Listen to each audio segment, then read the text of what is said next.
So Tyler Perry recently said he has halted the $800 million expansion of his studio after seeing OpenAI's text-to-video model Sora.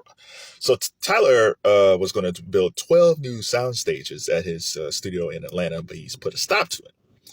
He asked they had just used the AI in two of his new films, and that was Sora. I can no longer would have to travel to locations. If I wanted to be in the snow in Colorado, it's text.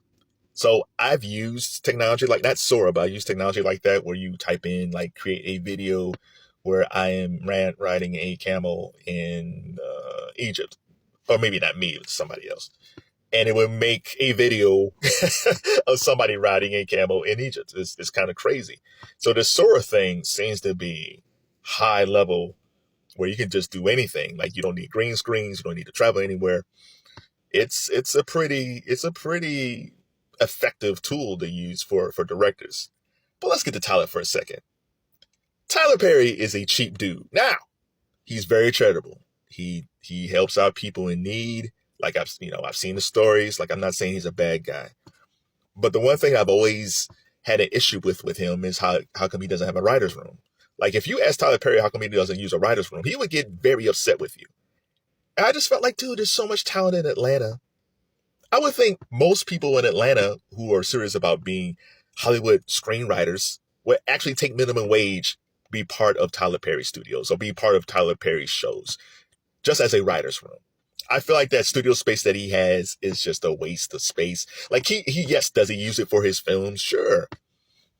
But, okay, for instance, Robert Redford, when he built Sundance, I can't remember if he wanted to build the Sundance Institute first or the Sundance Film Festival, but but out in Utah, he wanted to create a situation for people who are not in the Hollywood system can have a place where they can create films. And Sundance, you have the Sundance Film Festival, and then from that, you have the Sundance Institute, where you have directors and writers who work on scripts, you have workshops, directors' workshops. It's a beautiful thing that they have out there.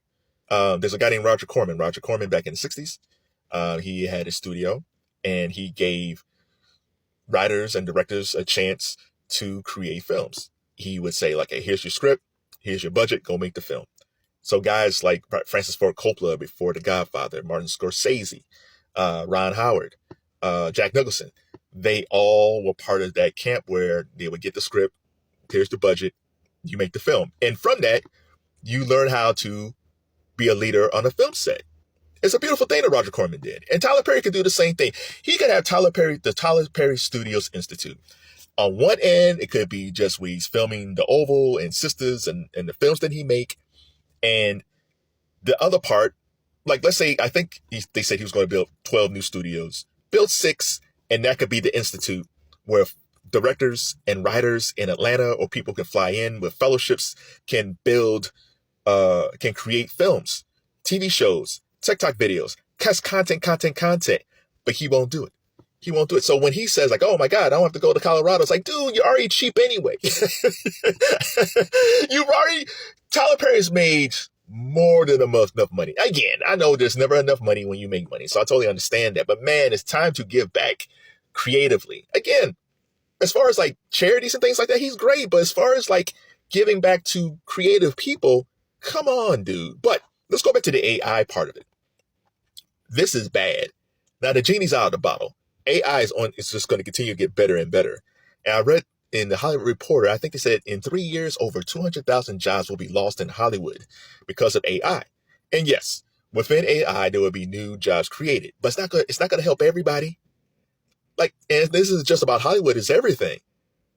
Like that universal base income idea that Andrew Yang had back in the day, that's actually will probably become more real than false.